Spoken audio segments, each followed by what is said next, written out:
What's up, guys? Mike the aka Phony. Just want to drop in to let you guys know who won for this week in giveaways. I gave away so much stuff this week. I still have more. I have so much more crap that I need to get rid of, and it just needs to go. So I decided to go into an Indie for Breakfast every day, based off of games that I either had multiple copies of or that I could acquire multiple copies of for cheap. And I figured, you know, it's Christmas week. Why not go ahead and do that? So today we have, starting things off, of course, with the Twitter ones, because those were the easiest ones for me to go ahead and pick out. This one is from Dustin Shadbolt. He's winning a copy of Chivalry at Dustin Shadbolt. He's a music fanatic, college student, FRC supporter, esports broadcaster, and competitor. Overall nerd. I would definitely qualify all of those as that. I went through his tweet list, and he likes to tweet a lot about having a hard time sleeping, and then a lot about waking up. So I don't really, these two things don't make sense. But congratulations to you, Dustin Shadbolt. You have a copy coming towards you.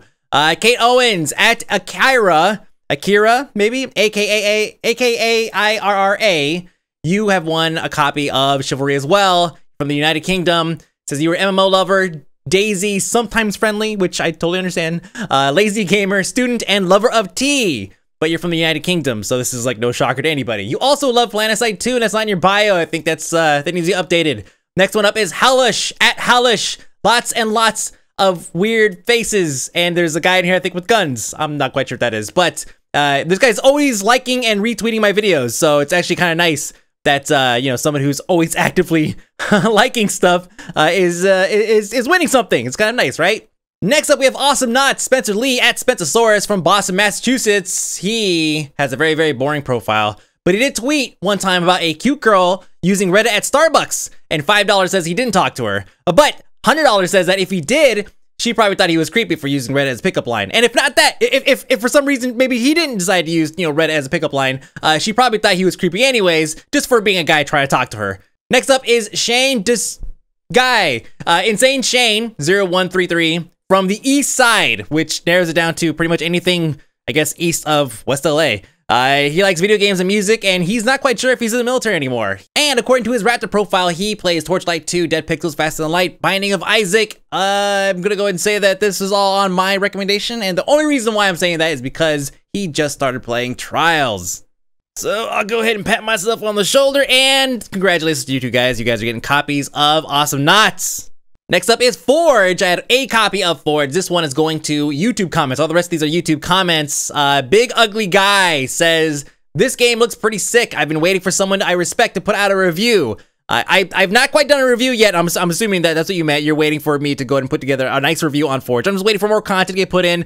It looks fun. I wish I was a little bit better at it. It's one of those games that definitely takes a little bit of skill. It's kind of like going into arenas and WoW. You have to learn your character and all that stuff, right? And get good. Now, for those of you guys wondering, you're looking at the screen, you're like, well, hold on a second. Why are you showing the source? Well, notice the hash. The hash on this is unique beyond a certain number of characters. So what you do is you go through every single, or any comment thread, and you pull it up, and you're gonna notice this hash is gonna be the same on every single comment there, up to a certain point. Then it's gonna change, obviously. So I knew that every single comment had to have a unique identifier somewhere, and so I basically exploited that, and I was able to go through, and thankfully, they have a very easy way to go through and find it. So it really was just a matter of just plugging in, was it 1 through 60 something to cover all of the, it was really complicated. So I basically covered all of the alphabet twice, uppercase, lowercase, and of course numbers and symbols. So yeah, that was definitely a whole lot of fun. It was not, but it was definitely random. So congratulations to Big Ugly Guy. You won a copy of Forge.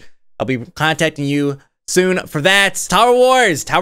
This one is, I put this one out on Saturday. It was actually supposed to be my Friday one, but I got everything bumped back because Christmas, you know, got busy, and I figured everyone was gonna enjoy Christmas. I didn't want people to feel like they needed to go ahead and participate in a contest on Christmas when they're trying to enjoy time with their family. So I didn't put it out on time. I pushed everything back one day. Nobody noticed though, so it's fine. All right, first one up is Millhouse25. He says, I don't get the low score on Metacritic. It seems nice. I think it's because it's a little shallow. It's a fun game, definitely a good time killer. It would be great on your iPad or your Android tablet device. Fantastic game for that, for sure. I actually have a couple of tower defense games that are very, very similar to this on my iPad.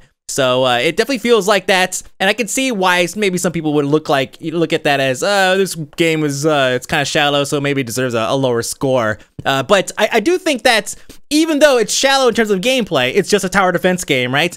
There were definitely a lot of options, a lot of things that you could do within. There's a lot of meta and customizations and everything, but Some people are just like, oh, tower defense, F, and that's pretty much the end, which sucks. But whatever, Metacritic sucks. Next up was the Humble Bundle. This was a good one because you're getting a ton of games. First one is Cryon Studio, which I thought was hilarious because the guy is always tweeting at me. And here's what's really funny, true story. So Cryon Studio, I know for a fact, has been following me for at least 2 years, right? And it just so happens that he has been like sending me stuff because people send me stuff and say, hey, can you check this out? Let me know what your thoughts are or whatever. And he sent me something like a couple years ago, and I checked it out, and he was like a live stream or something, and he saw Game Breaker and he wanted to do something similar to that, so he did like a live show, and I watched it, and it was amusing. He was like 12, right? And then he did it like again recently, and I checked it out, and he was like a man. It's like, what the hell? So I literally watched this guy grow up. So congratulations to you, Cryon Studio. You have a copy of the Humble Bundle coming towards you. I know how to get a hold of you at Cryon Studio. It's very, very easy to remember on Twitter. Next up is TB80DK, and he says, I would gladly watch a stream of this or try to have a multiplayer, though having never played the game and all. This game and beer equal epic time, which this game and beer, or is that just kind of like blank game and beer? I think that's kind of what it is. Any game and alcohol typically ends up being a good time. So that's it, folks. Thank you very much for participating all this week. And I'm going to go ahead and go back and see if this is something that I could probably do on a bit more of a regular basis. I'm not quite sure how regular that's going to be. It really depends on what I could go ahead and pull off. So that's it, guys. Once again, thank you very much for watching Indie for Breakfast. I have another more of a vlog with my face and everything coming out very, very soon. And also, of course, I have the top 5 most controversial games of 2012, which I know I've been hyping for a long time. Typically, they don't come out till after the new year. And main reason why is because stuff is always happening at the end of the year. And those of you guys probably know, there's a lot of stuff happening right now. Just this past week, 2 weeks, month. And so I have a massive, massive, massive list. Shizzle has seen it. He's seen the list that I'm working with right now. It's very, very difficult to manage, and I'm trying to squeeze it down to make probably the most informative 2012 breakdown of some of these really, really controversial things. Things that people maybe even forgot about. Some of these companies would probably like to keep it that way, but that's not what I'm here for. So that's it, guys. Mike B, aka Phony, at aka Mike B on Twitter and Facebook, and I hope you guys enjoy the rest of your week. Happy New Year's.